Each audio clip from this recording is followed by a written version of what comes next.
Hello, my beautiful people. Welcome to another mind blowing recipe. Today, we are making homemade caramel popcorn.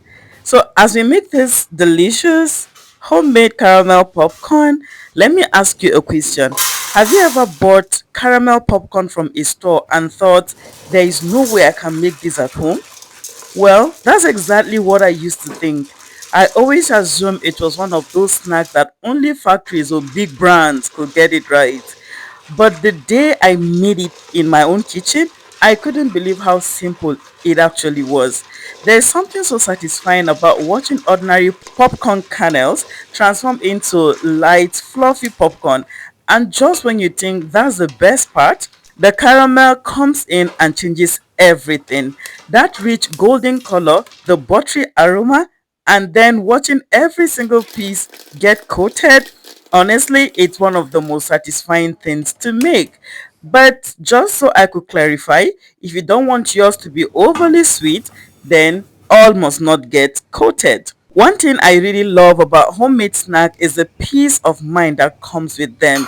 You know what exactly you're using. No guessing, no unnecessary additives, just simple ingredients you can trust.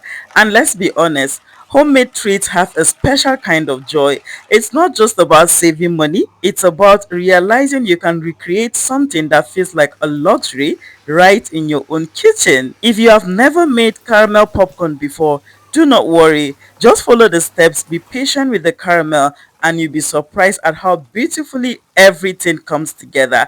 The hardest part is trying not to eat it straight from the pot. Trust me, I have been there. This is perfect for movie nights, family hangouts, birthdays, and roadside trips, or those moments when you are simply craving something sweet and crunchy. Let me give you one simple secret. When you put your sugar and water to melt, immediately it starts boiling.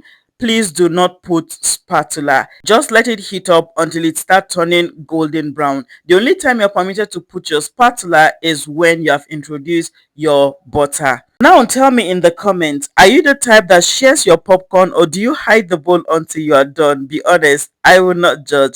If you enjoyed this recipe, do not forget to like this video, subscribe for more simple homemade recipes, and share it with someone who thinks caramel popcorn can only be bought from a store. Now let's finish cutting these popcorns and enjoy every crunchy bite. I am telling you, my family enjoyed every bite of this.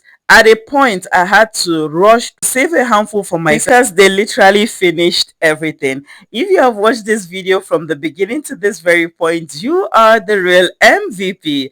I appreciate you. I am definitely going to be seeing you in my next recipe. Stay blessed, stay lifted. I love you and God bless you. Bye, guys.